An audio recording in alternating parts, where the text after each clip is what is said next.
Boss. चलिए आपको सीधे लेके चलते हैं मध्य प्रदेश की राजधानी भोपाल, जहां पर इस वक्त जो है डॉक्टर मोहन यादव क्या कुछ अपने संबोधन में कह रहे हैं, आपको लेके चलते हैं, सुनाते हैं। गुप्ता जी, प्रदेश महामंत्री, यहाँ सम्मानित हुए सभी शिक्षक वृंद, मैडम पाल भी यहाँ मौजूद है और सारे के सारे व्यास जी से लेकर के एक बार पूरे मंच का अभिनंदन कर दे। मैं सबको प्रणाम कर रहा हूं।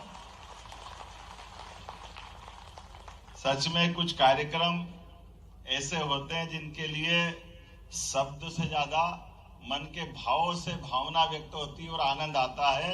ऐसे कुछ कार्यक्रम में से आज का कार्यक्रम जी,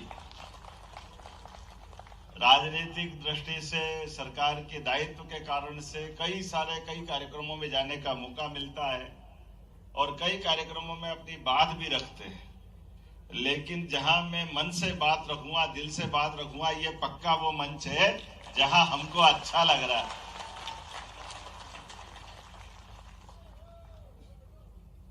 अमेरिका के एक में अभी आपकी पुस्तक पढ़ रहा, उसका ही प्रसंग है।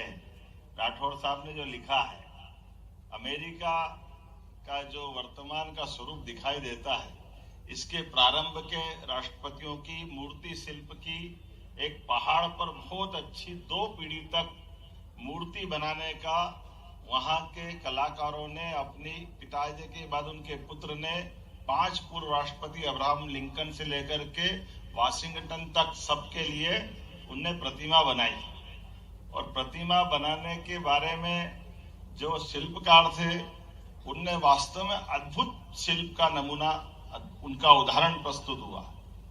पत्रकारों ने, कई लोगों ने उनसे उनके स्वयं के अनुभव पूछे कि आपने स्थापत्य का कितना बड़ा काम किया है। वाकई अद्भुत, ऐसे मूर्ति शिल्प जैसे अपने शब्दों से बात करते दिखाई देते। तो शिल्पकारों से बहुत बात करने का प्रयास किया, शिल्पकारों ने विनम्रता से मना कर दिया।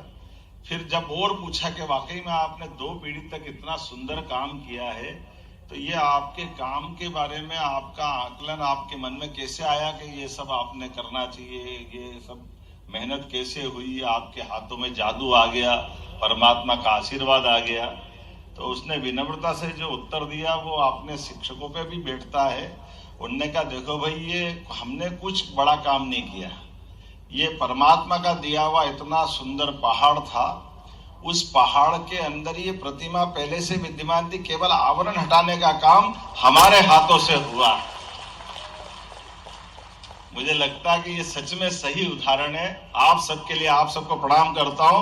आपके माध्यम से कई सारे ऐसे प्रस्तर से निकली हुई प्रतिमाएं अलग अलग स्थान पर अलग अलग प्रकार से अपनी भूमिकाएं अदा कर रही, और वो यशस्वी प्रधानमंत्री के नेतृत्व में अब तो और आनंद है। लेकिन आज नहीं, आदिकाल से भारत की पहचान दुनिया में अगर किसी कारण से है, तो हमारे देश की शिक्षा व्यवस्था और शिक्षकों की भूमिका के कारण से सदैव सनातन संस्कृति हमको विश्व गौरव का इस मान सम्मान की तरफ भी ले जाती है, और सच्चे अर्थों में मानवता के मूल गुणों को दुनिया के सामने प्रकट करने के लिए अनादिकाल से भारत की अपनी पहचान रहती आई है।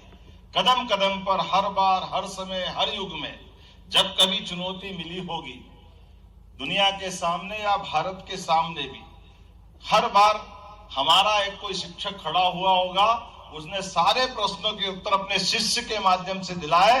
ये हमारा गौरवशाली अतीत है हर बार का। हम इसके उदाहरण अगर देखें, हर काल में भगवान श्री राम का काल देखें, त्रेता युग याद करें। त्रेता युग में महाराज दशरथ के 4 पुत्र हैं। 4 पुत्रों के माध्यम से उनकी अपनी शिक्षा दीक्षा के बाद वो अपने राजमहल की सीमाओं में रह रहे हैं, लेकिन बगल के वन के अंदर तमाम प्रकार के उपद्रव हो रहे हैं राक्षसों के माध्यम से। मारीच, बाहु, ताड़का, जाने क्या क्या कर रहे हैं। और विश्वामित्र आते हैं और महाराज दशरथ से उनके पुत्र मांगते हैं। ना सेना, महाराज कहते मैं चलूं क्या, सेना दूं क्या? बोले नहीं, कोई जरूरत नहीं, केवल आपके जो सुपुत्र हैं श्री राम और उनके साथ लखनलाल, आप दे दो। और हमने सबने देखा सच्चे अर्थों में उसी दिन पूरी रामायण की भूमिका बन गई थी। भगवान राम श्री राम के मार्ग पे चले, उनके जीवन में पुरुषार्थ, पराक्रम, उनकी अपनी क्षमता, योग्यता से वन के अंदर कई बार हम उनको इस तरह से देखते कि उनको वनवास मिला, तब उनका अपना रूप निकल के आया। सच्चे अर्थों में उनका वो सही दौर तो उनका पहली बार, और देखा ना हमने, ना केवल उनने राक्षसों का अंत कर दिया, बल्कि उस शिक्षक ने उस काल में भी और बड़ा एक अपना निर्णय लिया, और वो निर्णय आज की राजनीतिक दृष्टि से बड़ा चुनौती वाला भी था। विश्वामित्र जी ने महाराज दशरथ से तो मांगा था केवल मारी, सुबाहु और ताड़का के लिए, लेकिन इनके अंत के बाद वो तो वास्तव में उनका वचन था कि वापस छोड़ के आएंगे।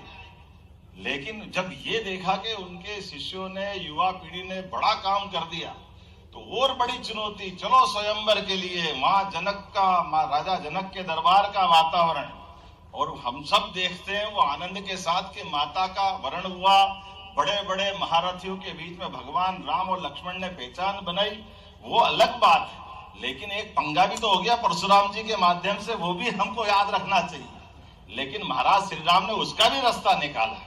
ये अपने शिष्य के प्रति गुरु का कॉन्फिडेंस था, और ये विश्वामित्र जी का कॉन्फिडेंस था कि ये सारी चुनौतियों में, जैसे मैंने प्रारंभ में कहानी सुनाई कि हमारे शिष्य को कहां तक ले जाना है, ये शिक्षक ही तय करते, गुरु परंपरा तय करती है। ये हजारों साल पुरानी परंपरा हमारी, ये हर काल में दिखाई देती है। भगवान श्री कृष्ण के काल में सांदीपनि जी के माध्यम से दुनिया के अंदर कहां तो कंस को मारने के इतने बड़े पराक्रम के बाद भगवान, और हमारा सौभाग्य, एक थोड़ा सा लाभ भी मिल गया मध्य प्रदेश का, इसलिए कि भले ही कंस को मारा वो उत्तर प्रदेश होगा, लेकिन भगवान कृष्ण को श्री कृष्ण बनाने वाली धरती मध्य प्रदेश की है, सांदीपनि जी के माध्यम से। तो ऐसे में हमारे गुरुकुलों का नाम सांदीपनि नहीं होगा तो क्या होगा? ये तो हमारा उत्साह और 4 गुना बढ़ाता। हाँ, हम ये गर्व से कह सकते हैं कि भगवान राम ने वनवास काल का भी 11 साल का समय मध्य प्रदेश की धरती पे गुजारा। ये हमारी प्रदेश की धरती तब भी गौरवान्वित हुई, या भगवान कृष्ण का काल, हर काल में, हर समय इस धरती के अंदर, यहाँ के इस परिवेश में इसी प्रकार का आनंद का वातावरण रहा है।